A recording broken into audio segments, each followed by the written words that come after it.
it really, was one of those rare times when a poem just kind of announces its existence and what shape it wants to take.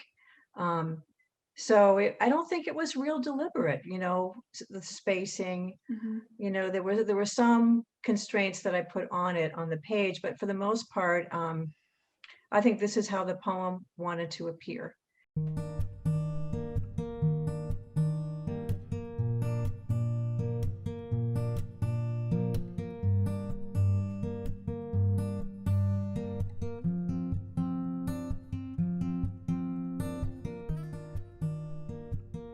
Hi, today I'm here with the poet Barbara Sabol. She is a published poet, has many accolades. She's a two-time Pushcart Prize nominee. She's a recipient of the Individual Excellence Award from the Ohio Arts Council, and she's the recipient of the Mary Jean Irian Poetry Prize. So she's got a lot to say. She's also got multiple, I believe, four poetry collections that you can find on Amazon and all over the kinds of places. So welcome, Barbara. Thank you for joining us today. Thank you, Katie, for that lovely introduction. I'm glad to be here. Yeah, I'm so glad to have you here and to get to talk to you. And I think it's really interesting to sit and talk with poets, especially because poetry is such a fast medium. I feel like people see a poem and they're like, oh, that's a couple lines. I can read that in 30 seconds and move on. But the thing about poetry is it's so much deeper than those few lines. There's so much more to analyze. So I'm really excited to sit with you and give you some time, some space to talk to us about, the craft, about some specific poems and your passion for it. So Great, delighted. yeah. Yeah. I'd like to start with talk a little bit about where you have, at least professionally, become a poem or a poet, pardon me, at your time at Spalding University. And, for those that don't know, Spalding University is a private university in Louisville, Kentucky. They have all kinds of majors and things, but Barbara has her MFA in creative writing. And their program there is quite interesting from what I was reading up about. It's seems to be that people are paired up with mentors often, and it's very one-on-one work. Could you speak about your time there a little bit? Sure. I had wanted to do an MFA for years and years and years, and finally did it in my 50s. And it was life-changing in terms of my writing, in terms of a path that I'm now seriously following. It was a wonderful experience, and it's where I met my buddy George Schricker. So we were in the same class together. But it's a wonderful program, and you are paired up with a mentor. It's a low residency program, so there's twice a year, there's a 10-day residency, and it's very intensive. And then during the times in between, you're paired up with a mentor, and you write essays. And so it's really in-depth, it's study not just of the craft of writing, but learning how to read, which is so important, in terms of understanding poetry, as you were talking about, and, in parsing it out and really understanding what makes a poem tick, what makes it successful. So a lot of essay writing and just writing poetry. I mean, it's immersive. And the cool thing about Spalding is that its focus is cross-genre. So we study playwriting, we study, if you're in poetry, you're studying drama, you're studying children's writing, you're studying fiction, nonfiction. So you really get a taste of expanding your literary horizons in all these different genres, and true for everyone else in every genre. So it's a really comprehensive program. Was great. I highly recommend anyone who's looking to do an MFA. It's a wonderful place to do it. Tell me a little bit about, if you don't mind, talking about if you had any particularly enlightening things to say about your mentor while you were there, who they were and what that was like. And to one-on-one. Sure, be happy to. I had the great pleasure of working with Maureen Moorhead, who was then the Poet Laureate of Kentucky. And Maureen Moorhead, Molly Peacock, who was a really well-known poet and essayist, and Greg Pape, who was a Poet Laureate of Wyoming. So I worked with some really splendid poets and writers, and in a very, I'd say, very intimate way. There was a lot of, packets being sent, and they would critique, and it's that kind of one-on-one relationship with a mentor was, it was invaluable. It really was. And then we had the workshops during the residency too, where the poetry faculty, which was exceptional, gave us a lot of feedback. So yeah, the mentorship is wonderful. And, and it doesn't have to happen just within the confines of a university. I mean, you can have mentors and partners. I have a poetry partner now, and we meet weekly. And during the pandemic, we were on the phone weekly, and we share our poems, and we critique, we hone, we encourage each other. So that's a kind of peer mentorship. So I think that is really critical, no matter whether you're in a university setting or just your life, is to find people like your tribe, or, that one person perhaps, or a workshop where you really get that kind of feedback and that kind of intimate connection through your writing that spurs you on and makes you better, makes you a better writer. Yeah, absolutely. I think poetry is, and all kinds of writing, art is such an intimate thing. And when you put it out there, you want your readers to also feel intimate with the words that you put out. But it's so important to have somebody there next to you also being literally intimate about the piece, letting you be passionate and helping you. Like, definitely finding your tribe. Oh, yeah. And I appreciate you name dropping so many people. I didn't mean to. No, that's fine. Oh my gosh. And the program was started by Sina Jeter Naslund, who wrote Ahab's Wife. And she's like, her work is like standard literary work in English classes. So, I mean, it's a really fine program. And the director now is Kathleen Driscoll, who's an outstanding poet. So I can't say enough about it, about the Spalding University program. Yeah. And I mean, look at where it got you, I mean, like you said, you've been writing forever, and I understand that. I too feel like I've been writing forever, but it's so good to have a space to give you the confidence to, stand up on your own 2 feet and continue, beyond just like, this is a hobby that I have on the side, Right. And it's confidence, Katy, and it's also the discipline. I learned to have a writing life in that program, where I had a schedule, I had writing goals, I had work that was due. It was quite serious. So then afterward, many people then continue that kind of discipline that you develop, that you have to have that discipline to get through the program, because it is very intense and immersive. So that's one thing that I gained from it, that I don't know that I would be as prolific or as serious as I am about writing today, had I not had that training in developing a writing life, that kind of discipline. Yeah, absolutely. Yeah. Well, speaking of intimacy and of getting up on your own 2 feet and keeping your discipline, we've got also our beautiful camera here.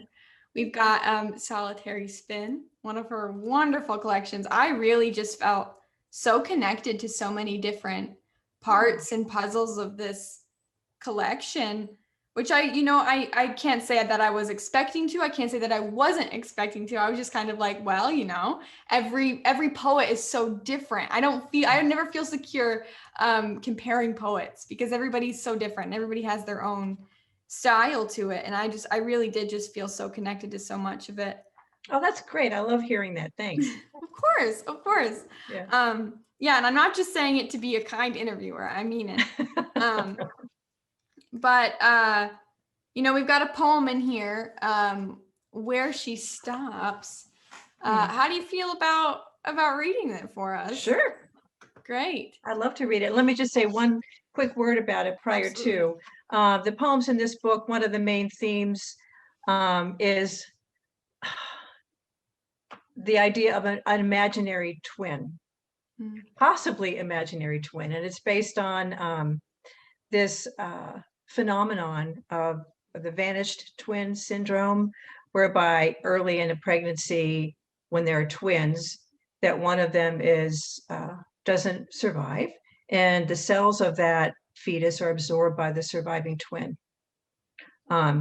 So that's sort of one of the threads that goes through this book, and the other is Mars, which is a whole other conversation. But so anyway, this poem, Where She Stops, has to do with the speaker in this poem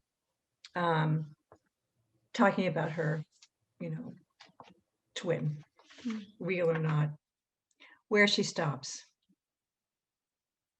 My sister vanished, poof, within the womb, and I became a child who learned to count backward from 2.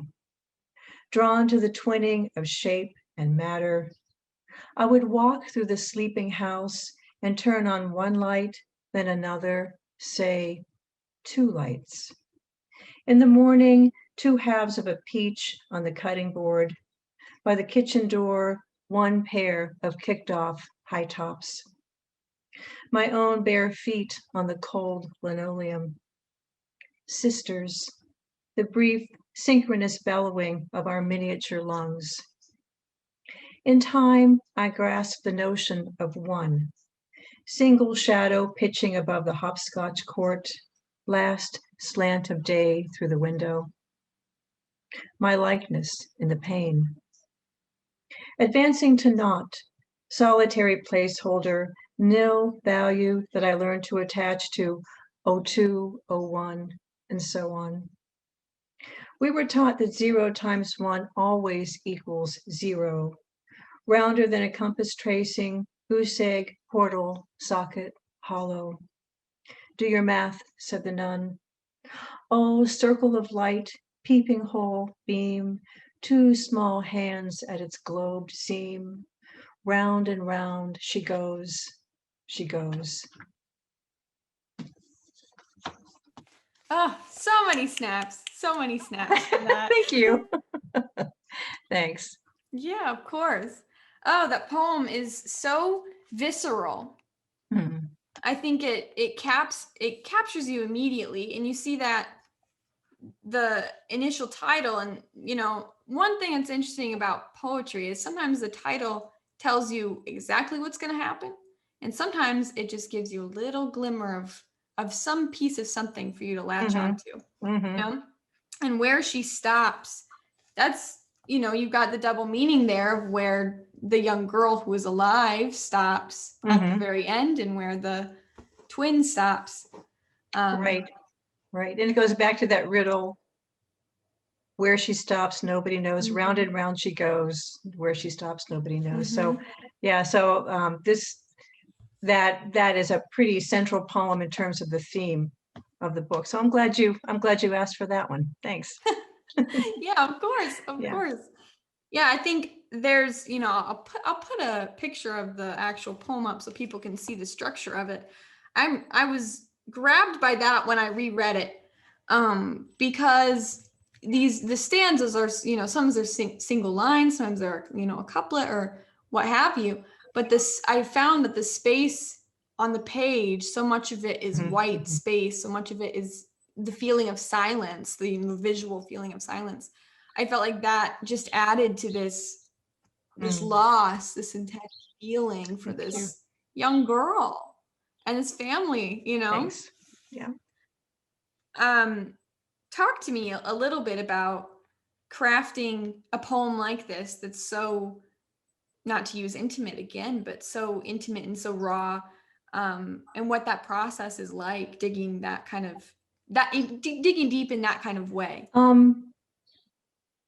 I think this was one of the more intuitive poems. I think I place a lot of kind of formal restraint on poems that I write, And this one was one that I think sort of flowed up from the subconscious more. I think the poem wrote itself.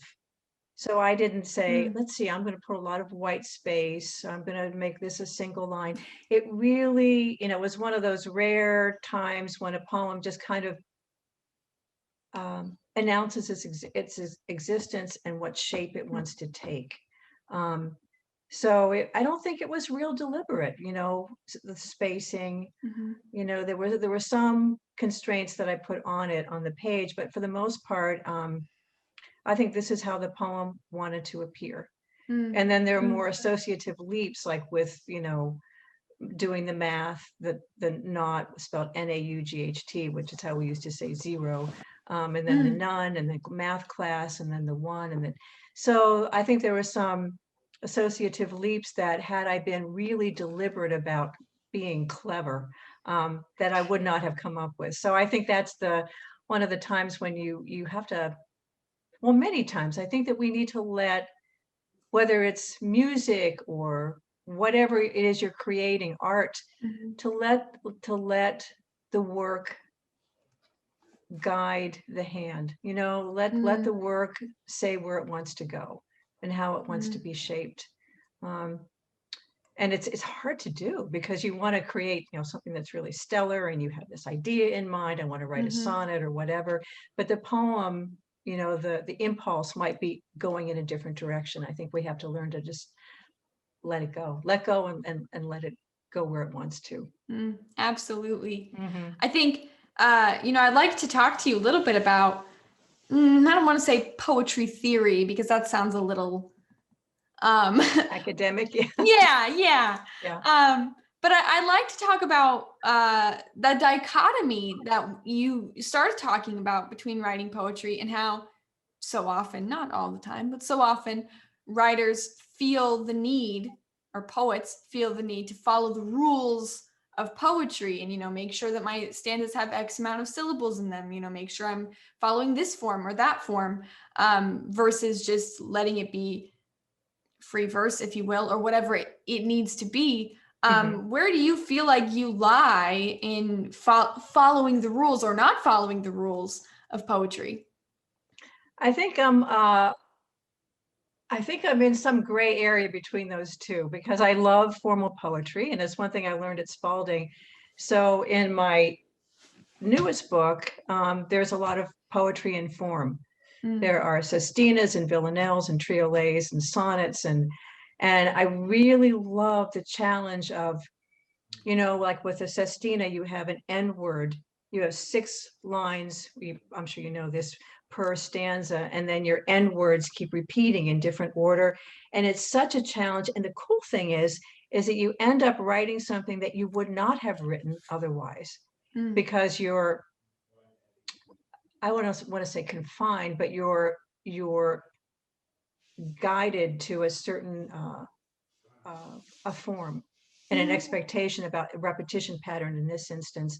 And then you come up with things like that you never would have thought of, or use a word in a way that you never would have thought of before. And it turns out to be, even though it's a fixed form, really original. And the more subtly you do it, the more effective it is. So the reader might say, what is it about this that, where's the music coming from? Oh, I see there's, this repetition. Oh, now I see this slant rhyme. So you can be really effective with it. But then on the other hand, experimentation is really cool too, to do just a fragmented poem where you've got, it looks like just a bunch of fragmented lines and phrases on a page. And that has its purpose too. And it really depends on what you want to say. And the form is part of the intention and message of the poem.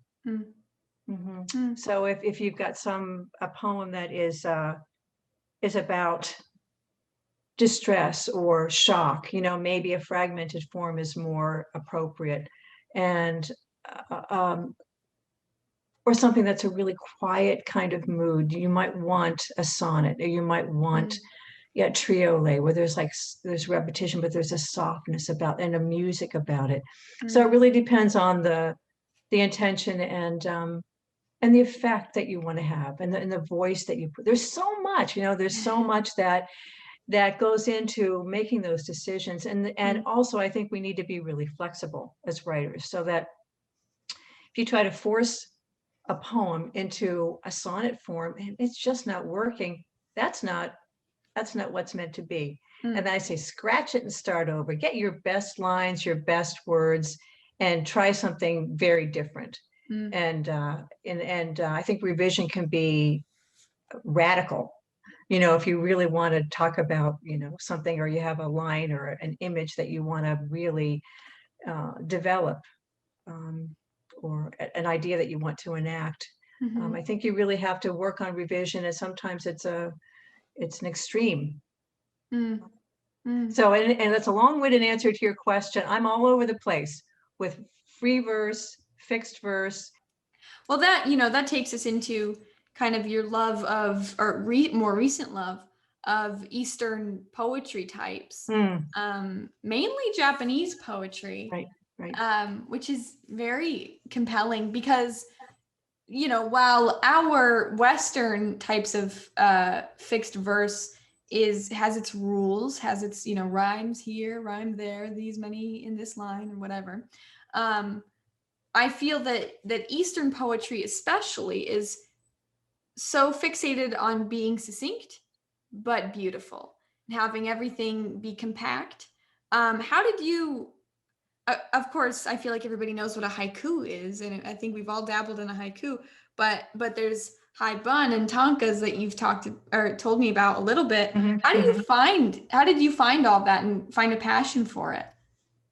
I have a good friend who also went to Spalding, Barry George, who that's his focus. He's really a master haiku and senryu, which is a different kind of haiku writer. And so it was my first introduction. Then I went to a workshop on haiku and really got hooked. And what I love about it is that it's a very small poem. It's a little nugget, like a little mussel. And it's very grounded in a concrete sensory image. You've got a beautiful fragment like First Frost or Lighthouse Beam, something that is very, very sensory, but concrete, and it grounds the poem. And then it's very compressed, very muscular. And writing haiku has really helped my writing long form poems. So I've learned about the real value and the beauty of the concrete poem, the concrete image, and the senses, really including all the senses. And it really, I really value, being able to read a poem and really understand, if it's a metaphor, that it's just beautifully crafted, and it's grounded in concrete sensory imagery. And then that condensation, what every word counts. I mean, you can't be, just like throwing off phrases and adding, adjectives left and right, but it's really, really, really thoughtful in terms of every word you choose, and that the image is immediately accessible. So that's really helped my long form poetry. Yeah, it's a great practice. Oh, I'm sure. And it's interesting because, haiku 575, that's all you got. That's everything. That's the end of the poem. Well, actually, Katie, the 575 thing is passé. The Western haiku is not, it's not syllable based. It was, that's how it's taught in grade school, but it is, that syllabic thing is based on, the Japanese have sound units called, I think it's called onji or something like that. So that sort of translated into a syllabic count way back when, but now Western haiku doesn't go by syllable count anymore. Usually it's short line, longer line, short line, generally speaking.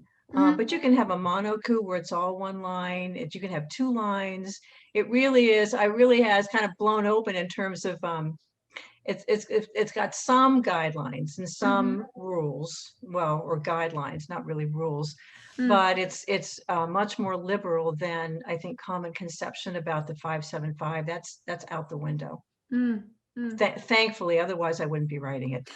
It's too confining. Yeah, yeah. Yeah. And you know, we'll get back to Eastern poetry. I wanna hop back to where she stops for just a second, Okay, sure. because you know this solitary spin, like we said, is, or you said, is Mars, Mm-hmm. and this twin phenomenon or the lack thereof. And I think that's such a specific and interesting, beautiful little ice cream cone with chocolate and vanilla swirled up in between. And That's great. I like that. um, and I just, the inspiration for that, where could that come from? Well, I've always loved astronomy. It's always been a passion of mine. Mm. And Mars comes into this because the speaker in the poems, which is not necessarily autobiographical, but um, she wants to escape. There's also the third thread is like the mother-daughter, you know, connection that the older I get, the more I write about my mom, who's no longer with us, but Mm.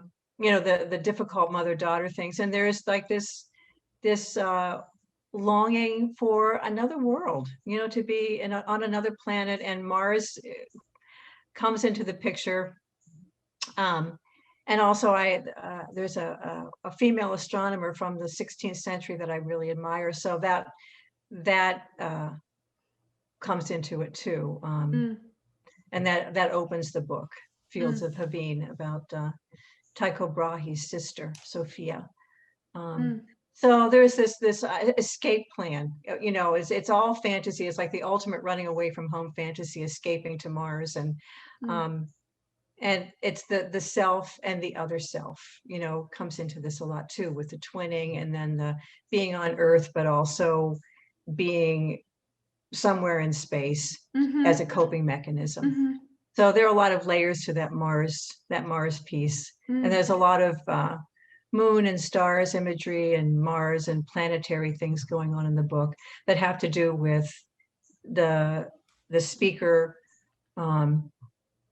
wanting some escape, even if it's from that longing for the other, who that missing twin. I mean, it's psychological, and I could probably sit down with a therapist and sort all this out. It comes out. And I mean, I think the other thing is like this goes to the question of what's the use of poetry for the poet. It can be very healing. And I was listening to an interview with Ross Gay, another poet who's very hot on the scene right now, and he was being interviewed, and the person who was interviewing him said, "So what is the purpose of poetry? Why do you write?" And he said, "We write to heal ourselves and to heal each other." I thought that was so beautiful. Yeah. So someone might write a poem about an issue, mother-daughter issue, or something that is relevant to the reader, and the reader says, "Oh, now I have words for that.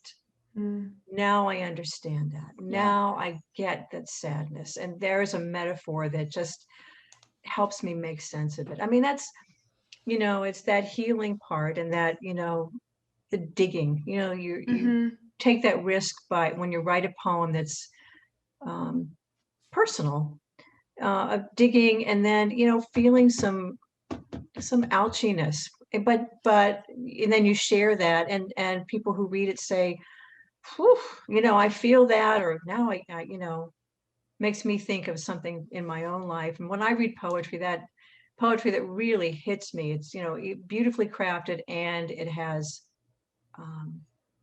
a message or a metaphor that just makes something in my life make sense. Yeah. We've got some other poems to read, and we better give them some time. Okay. Imagine a town. I've got it right here. It's beautiful. It's also wonderful.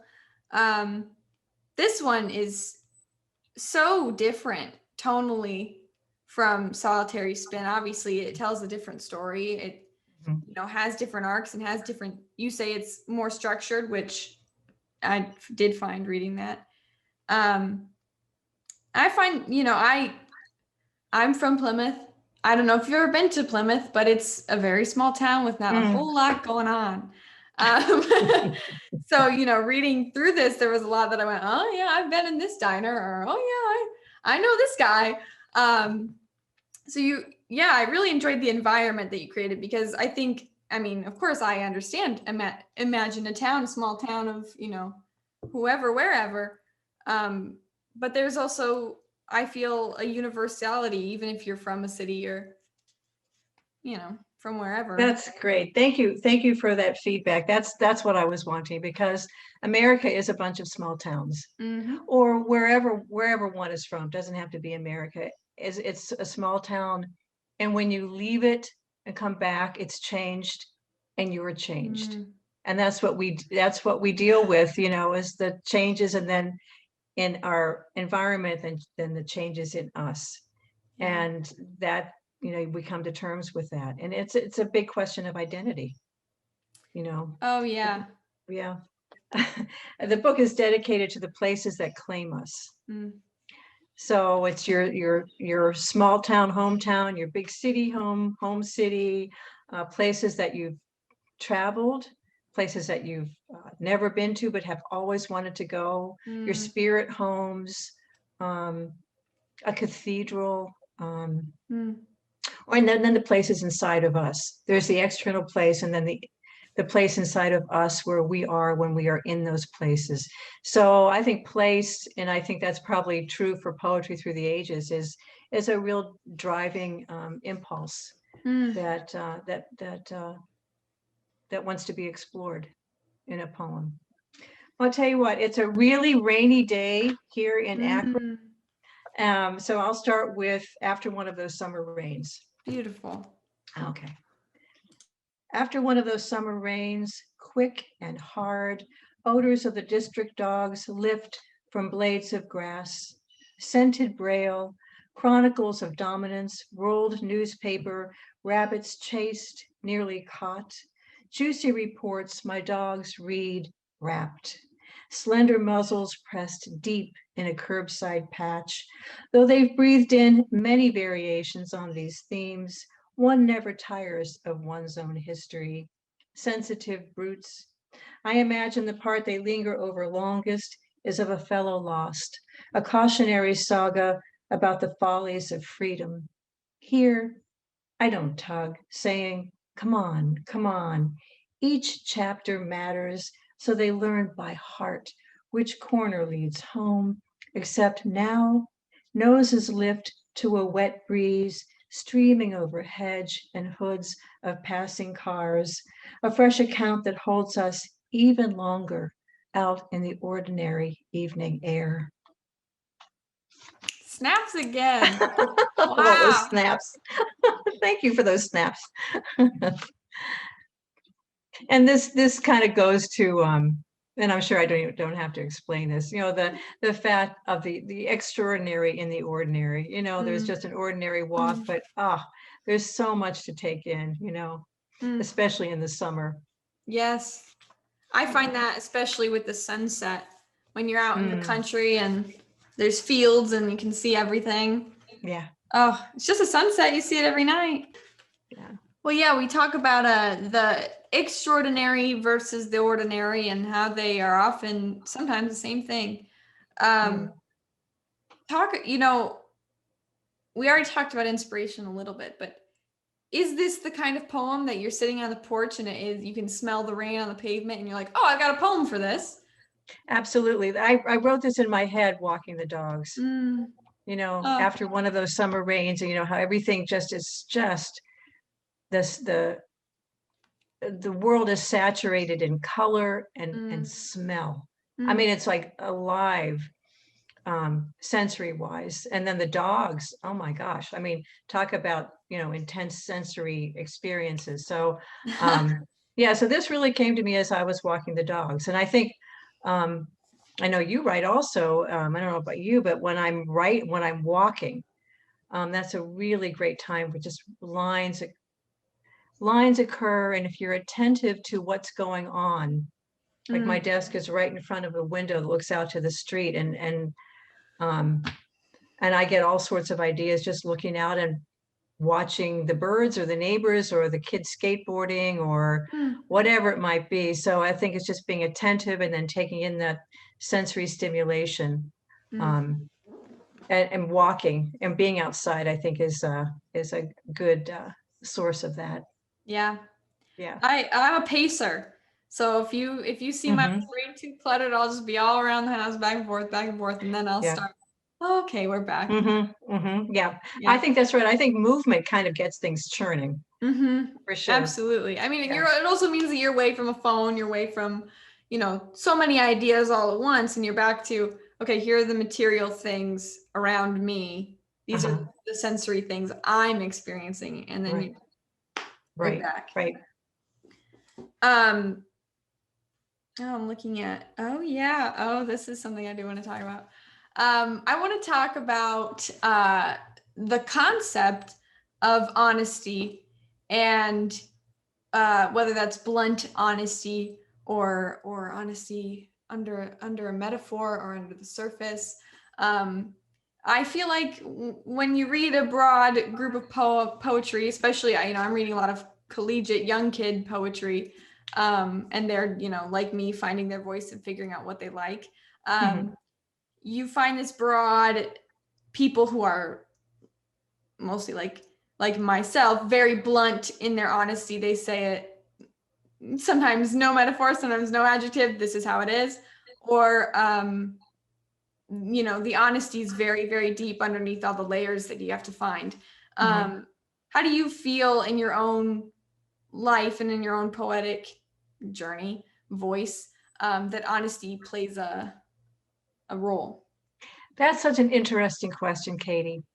It's so interesting, and it's really complicated because, I was referring to the voice in the poems being the speaker, because you write a poem, and many people will read the poem and think, oh, that was your experience.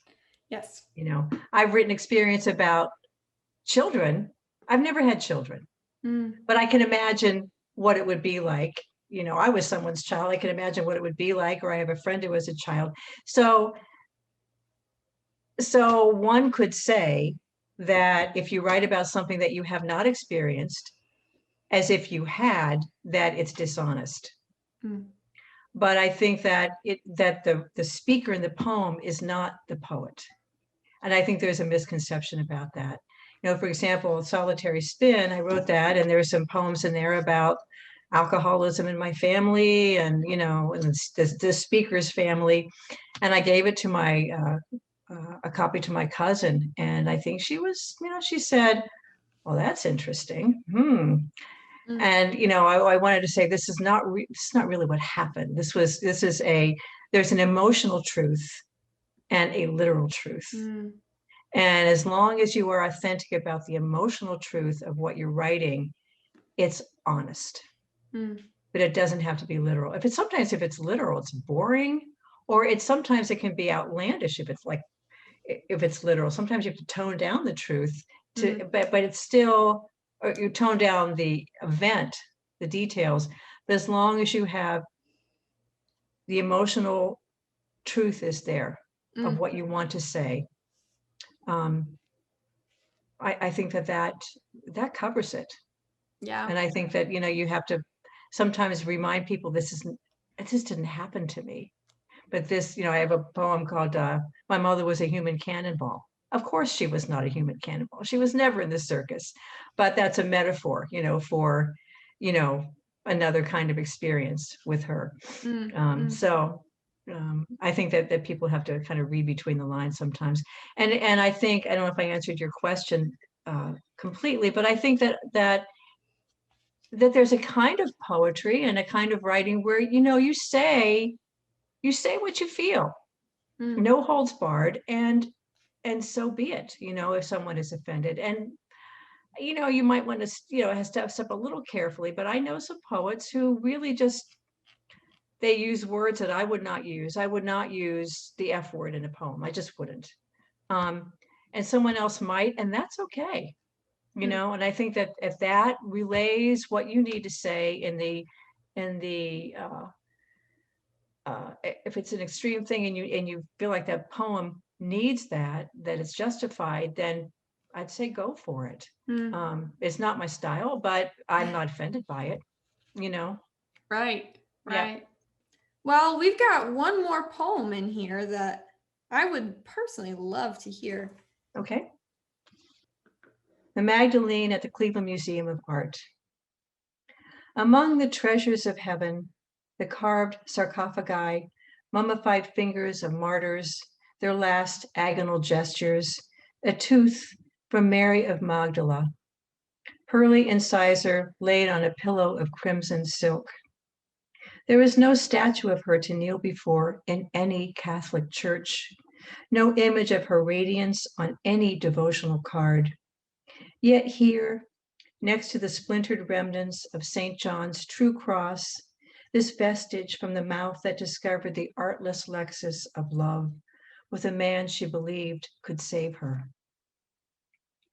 Enclosed in a rock crystal case, braced by gilded silver and copper brighter than the yellow maples outside the gallery, this simple enameled relic may have fallen from the skull of any ordinary woman from any bygone age. I needed to believe it truly was from the Magdalene, patroness of misplaced women, the only Mary to whom I can pray. Oh, last snaps of the night and well deserved. Thanks. Oh, I think it's actually I think it's fate that we landed on this poem tonight, actually. Yeah. Believe it or So? not. I go to Hope College in Holland, Michigan, and I was not raised in a church. I didn't go to Sunday school. I don't know a whole lot about the Bible. I know the basics. Mm-hmm. I don't know a whole lot outside of that. And I found my first year, sorry, I'm having trouble with the book over here. My first year, I took a class called Christian Feminism, a religion class. And, Christian feminism as a title almost sounds contradictory. And I didn't know a lot. So I'm surrounded by kids who were raised in the church, who've heard all these stories, who've read all these, Ruth and Naomi, they've read all these, women's stories a million times. I've never heard any of them. And so it was so fascinating. By the end of the semester, we got to write an essay on any woman that we wanted to. And we had to do a bunch of scholarly research. And I chose Mary Magdalene. And wow, there is a whole lot to say about this woman and her cultural impact and where people view her today. And yeah. What do you think about it? I mean, clearly there's a lot there in the poem, but I think that speaking of short shrift, I think that Mary of Magdala was probably one of the most significant women in the Bible. In terms of, I'm not a practicing Catholic or practicing anything, but I was raised Catholic. And there was, like, as I say, the devotional cards, Mary and the rays of light and all that stuff. And I have a reverence for the Virgin Mary as well. I think she was a hugely important feminine figure in the Bible. Well, not so much in the Bible, but really in Catholic, the stories. But Mary of Magdala, I mean, she was Jesus's lover, which is, very possible. She loved him. He loved her. She, possibly came from a life on the streets. Who knows whether that was made up. But she found grace within herself. She found love.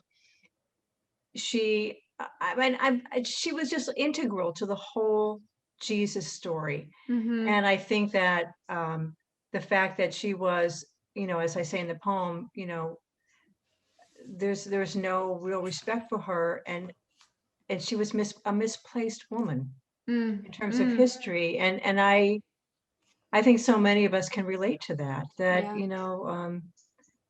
From a feminist point of view, is that there isn't the appreciation. Like back to talking about Sophia Brahe, Mm. amazing amateur astronomer. I mean, she discovered systems that we still use in astronomy. Mm. But where is she in the science books? She's not Yeah. there. Who do you hear? You Yeah, hear Tycho. You don't hear Sophia. that's right. That's right.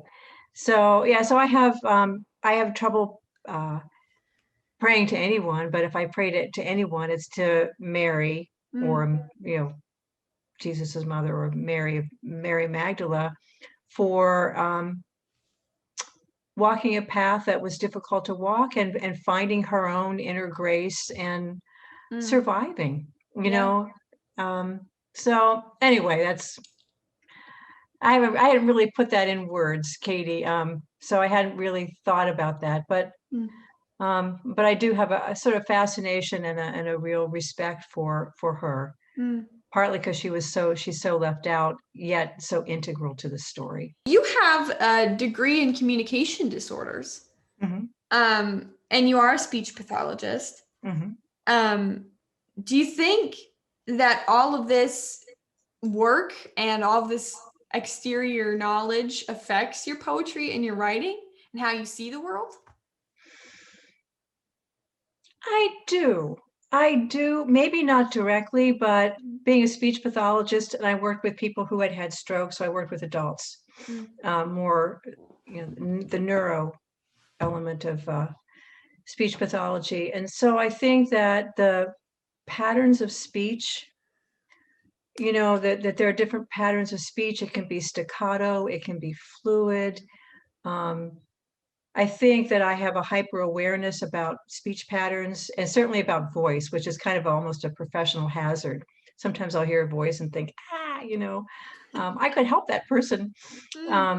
So I think in terms of the rhythms and music of a speech line that comes in, and then also sounds, like what does a hard k sound or a g sound, if you use that a lot in your words, and you're talking about something that is harsh, do you use those kind of sounds that are they're called lingual velar, but anyway, those back sounds, or do you use softer sounds? You use an S sound, the sibilants, and sh and s, for softer things like the sound of water or a hushed tone. So I think an appreciation of how units of sound work in terms of meaning, and in terms of the effect of a word. I think that I bring that to poetry. Then also, having worked with people who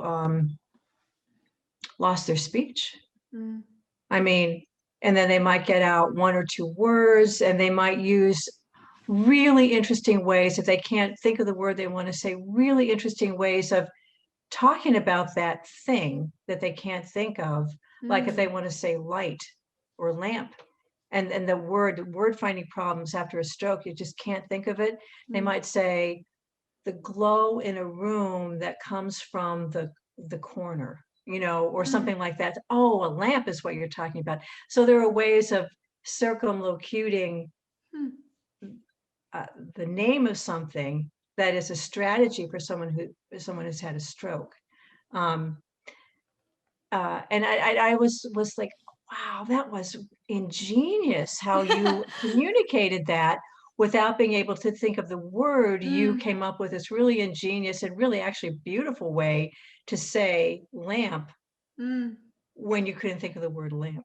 So I have one poem in one of the books. I could read it if we have time. Oh, sure. That I wrote for one of my patients,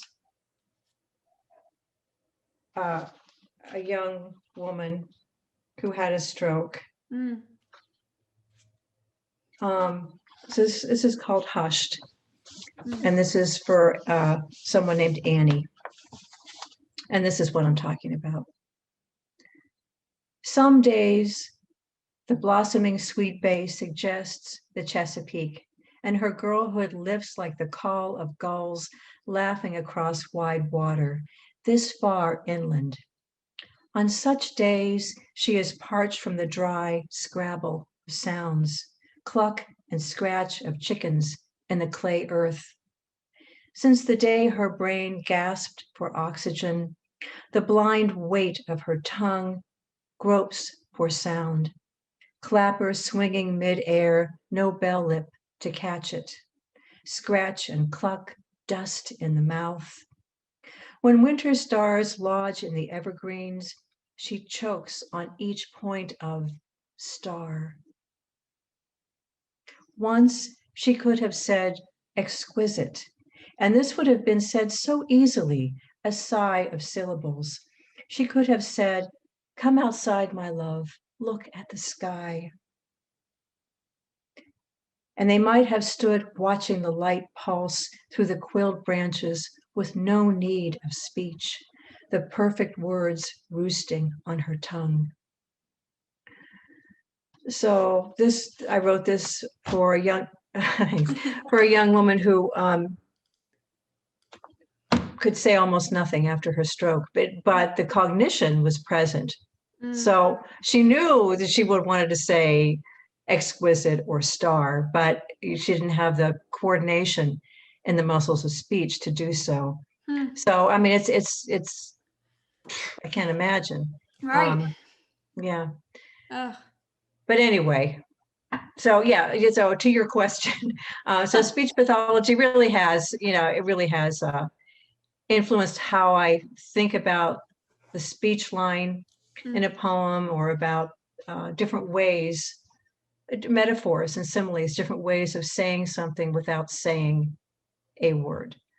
So how much of your writing life, however long you spend of it, is sending this poem to this list of literary magazines and sending these to these presses, and how much of it is just sending things out and waiting for responses?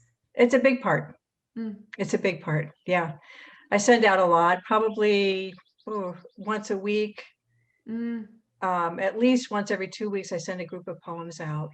I've been working a lot in haiku and Eastern forms like haibun and tonka, and those get accepted more quickly because they don't have thousands and thousands of people submitting to their journal.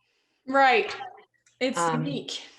And also in a haiku journal, you might have 100 haiku, and in the Kenyan Review, they might have like, 7 poems, I mean, so they're more selective with the journals that have multiple genres and that are, and the haiku, there's room for a lot of, because they're so short, room for a lot of poems.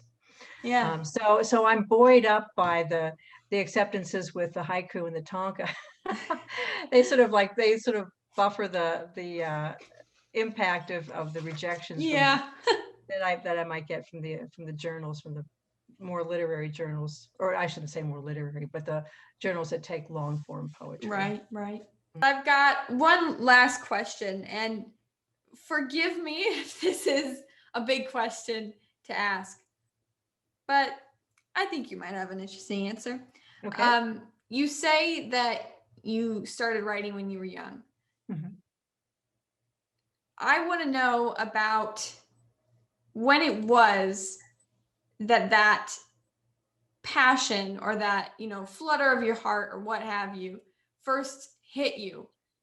When you realized, like, oh, this isn't just my language arts class, or learning English. This is something much, much bigger. I think it was when I was a junior in high school. Mm. And I read a lot of poetry. And I made a little chapbook, a handmade chapbook, and it was okay for a total novice. And the idea of having a little book that I made with my poems in it was so thrilling. Mm, I think that was when I really got the notion that this is something that is an extension of myself. And mm, isn't that why anyone chooses the work that they do? And it's an extension of their passion, their what they believe in, what they feel strongly about, how they express themselves, their own creative spirit. And I think that's when it hit. But I did a lot of, strange jobs for a long time before I even ever went to college. And then I studied French. yes. So I was really into French poetry, Mm, reading. And that was my major. And always poetry was always in the sort of like, on the back burner, always on like low on simmer. mm, So I don't think I really got serious about it until I moved to Boston. Um, oh, I won't give you my life story, but and I started going to poetry readings at night in little mm, clubs in Boston, and was blown away. And that might be the second lightning strike. The first was in high school, and the second was like listening to poets in little clubs and mm, coffee houses in Boston, and then taking some night classes at Boston University, and really feeling like, okay, this is it. This is a true extension of everything uh, about my creative spirit mm, and who I am. But mm. then, of course, I went into French, and then I went into a clinical field. And then Right. I retired last year. So I've had this past year to really kind of, explore and Mm, do some teaching and do some writing book reviews and uh, just some different, a lot more reading, which is really, I mean, if you want to be a good writer, you read a lot of poetry or a mm, lot of whatever it is that you want to be writing. mm. Um, so did I answer your question? Yes, definitely. Oh, and Definitely. then of course, when I went to Spalding, that was lightning strike number 3. It's like, oh, this is it. Absolutely, I've landed on it. Mm, At that point, I was working part-time, and then I could really start, finally, a serious writing life. yeah. Yeah. Yeah. So I'm kind Welcome. of a late bloomer in that sense. Yeah. Hey, everything in its own time. That's It's all right, Katie. happening how it's supposed to, you know? That's right. Well, Yeah. congratulations on your retirement. Thank Um, you. that's so exciting. Congratulations on Imagine a Town, of course. Thank you. Um, and the rest, the ones before then. Um, Thanks. is there any last things that you want to leave us with? Um, I would say that for anyone who's wondering, is this something, if I want to write, is it worth pursuing? Mm, Do it against all odds. mm, I wish I had started really when that first lightning bolt hit, and I wish I had chosen, a field that had to do with English and mm, writing and, university life. But, be that as it may, no, I don't say that with regret so much as if I had to do it over, I would have followed my passion and made not a practical decision, but I would have made one that was really about following my heart. So mm, I'd say for anyone who's really thinking about writing, it is just so self it's satisfying and it's healing and it's work, and go for it. mm, Go for it. Don't find a practical reason not to do it. mm. Yeah. Yeah. Go into Against debt if you have to. Just do it. all odds. Well, Yeah. Katie, I want to thank you so much. This has been a ton of fun. Oh, And thanks to my buddy George and the folks at the is it yes. Wild Rose Moon. So for this opportunity to chat with you and to talk about poetry and talk about my Yeah. work, it's really quite special. So thank you so Of much. course. Of course. It was special for me to, get to talk to somebody who's really doing it, you know? It's only so much I can talk to other students in coffee shops, hunched over our laptops. It's really nice to talk to somebody with you, like I said, on your own 2 feet. Mhm. But yeah, thank you so much for joining us. It was so wonderful getting to talk to you and getting to just open up about all the different kinds of poetry and about the speaker and the heart and the healing and the vulnerability. It's so Yeah. wonderful. We love poetry, don't we? Thanks, Katie. Well, it's been a real delight for me. Oh, I'm Yeah, glad. I'm thank you. glad. Of course. Yeah, and if I could put a plug in for Sheila Nickgig Editions, it's a wonderful press. They do make beautiful books. Mm. And if you're interested in the book, go straight to Sheila Nickgig Editions to purchase one. And Haley Mitchell Hagen is the founder and editor, and she's fabulous, great supporter of her poets, and wonderful person to work with. It was a delight working with her. So check out Sheila Nickgig Editions. Yeah. Wonderful. Well, thanks, Barbara. Thank you, Katie. Yes, and thanks, listeners. Go Yeah. out there. Oh, thank you for tuning in. Yes. Go out there fun. and write some poetry. Yeah, that's right. All right. Thanks, Katie. Of course. Have a good night. You too. Bye-bye. Bye, Bye. everybody.